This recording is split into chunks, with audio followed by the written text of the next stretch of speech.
আসসালামু আলাইকুম। আজকে জুমার পরে শরীফ ওসমান হাদি ইনকিলাব মঞ্চের মুখপাত্র সে গণসংযোগ করছিল বিজয়নগর কালভার্ট রোডের এই এলাকাতে। তখন তাকে চলমান অবস্থায় মোটরসাইকেল থেকে গুলি করে এবং আমাদের ধারণা ছিল যে একটা গুলি করেছে, যেটা কানের এক পাশ থেকে ঢুকে আরেক পাশ থেকে বের হয়েছে, অথবা আরেকজন বললো যে মস্তিষ্কের ভিতরে নাকি গুলিটা রয়ে গেছে।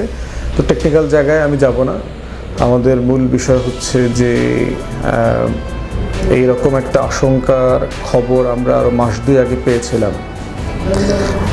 পার্টিকুলারলি আমাদেরকে একটা সোর্স জানিয়েছে যে আমার নিজের কথা বলেছে ওসমান হাদি এবং হাসনাত তিনজনকে অ্যাসাসিনেট করার জন্য একটা পরিকল্পনা করা হয়েছে। এবং ওইটা হচ্ছে আপনাদের মনে থাকার কথা যে কয়েক মাস আগে এস আলম এবং শেখ হাসিনার সাথে যে মিটিং হয় 4,000 কোটি টাকা এবং অরাজকতা তৈরি করবার যে ঘটনা ঘটে, তার ইমিডিয়েট পরেই হচ্ছে একটা হিট লিস্টের ব্যাপারে আলোচনা হয় এবং সেখানে আমাদের তিনজনকে পার্টিকুলারলি বলা হয় আর কি যে তারা হিট করবে।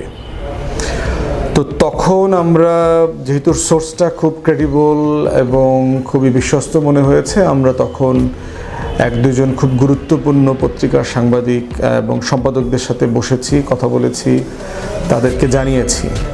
আমরা তিনজনই ছিলাম ওই মিটিংগুলোতে এবং তাদেরকে কনসার্নগুলো বলেছি। তো আজকে যেটা হয়েছে যে গত রবিবারে আমার প্রোগ্রামে অ্যাটাক করেছে বরিশালে বাবুগঞ্জে। আজকে ওসমান হাদি আক্রান্ত হয়েছে এবং খুব ব্রুটালি আক্রান্ত হয়েছে। হাসনাত তো দফায় দফায় অনেকবার আক্রান্ত হয়েছে, আক্রমণের শিকার হয়েছে। তো সেই বাস্তবতায় সবাই আমাদের নিরাপত্তা নিয়ে যেমন চিন্তিত, প্রচুর মেসেজ আমরা পাচ্ছি।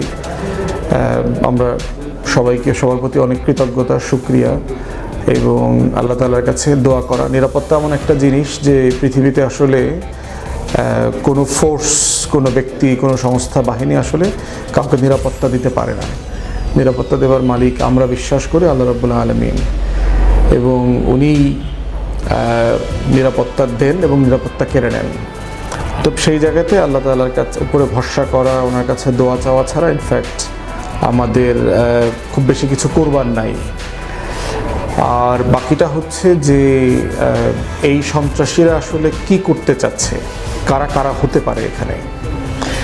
প্রথমত হচ্ছে যে আমি যাদেরকে সাসপেক্ট করি সেই সাসপেক্টের জায়গায় প্রথম হচ্ছে যে এস আলমের টাকায় হাসিনার সাথে দিল্লিতে যে মিটিং হয়েছে, দিল্লির যে আধিপত্যবাদের বিরুদ্ধে আমরা কথা বলি, আজাদির জন্য কথা বলি, সেই অংশটা। এবং আমাদেরকে তো হাজার হাজার মেসেজ ফোন দিয়ে কন্টিনিউয়াসলি এই হুমকি ধামকি।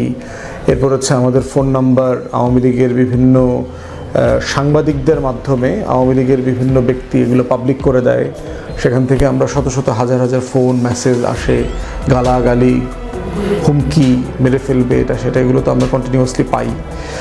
তো এই ঘটনাটা ঘটার পরে এখন মনে হচ্ছে যে পরিকল্পনা এবং আশঙ্কার কথা আমরা অ্যাজ এ হোলসেল সবসময় আলোচনা করেছি, কথা বলেছি, টকশোতে, মিডিয়াতে কথা বলেছি, এবং গত 2-3 মাস আগের যে খবর এবং পত্রিকার একাধিক সম্পাদকের সাথে যে আমরা বসছি, সেগুলোর ঘটনার সাথে অনেক কিছু এখন যেন কেমন একদম অক্ষরে অক্ষরে মিলে যাচ্ছে আর কি।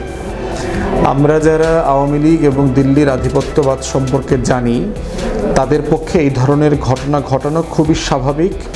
তারা এই ধরনের ঘটনা হাজারবার ঘটিয়েছে বাংলাদেশে, এবং আমরা ইতিহাস থেকে বারবার বলেছি কিভাবে দিল্লির সহায়তায় আওয়ামী গুন্ডা বাহিনী এই কাজগুলো, এই অরাজকতার রাজনীতিকে প্রাতিষ্ঠানিক রূপ দিয়েছে গত 40-45 বছরে। এবং তাদের এমন একটা মানুষ, তাদের নেত্রী হাসিনা, যে আসছেই হচ্ছে একটা জিঘাংসা নিয়ে বাংলাদেশের রাজনীতিতে খুনের রাজনীতি করবার জন্য। এবং 75-এর ঘটনায় যাদের মৃত্যুদণ্ড দিয়েছে তার ভিতরে একজনকে তো জবাই করে হত্যা করেছে। কর্নেল হুদা, তার ছোট ভাই আমাকে নিজে ব্যক্তিগতভাবে বলেছেন যে তারা গলায় জবাই করার চিহ্ন পেয়েছেন, যেটা সেলাই করা ছিল, যদিও তারা সেই সময়টাতে এগুলো নিয়ে কথা বলতে পারেন নাই।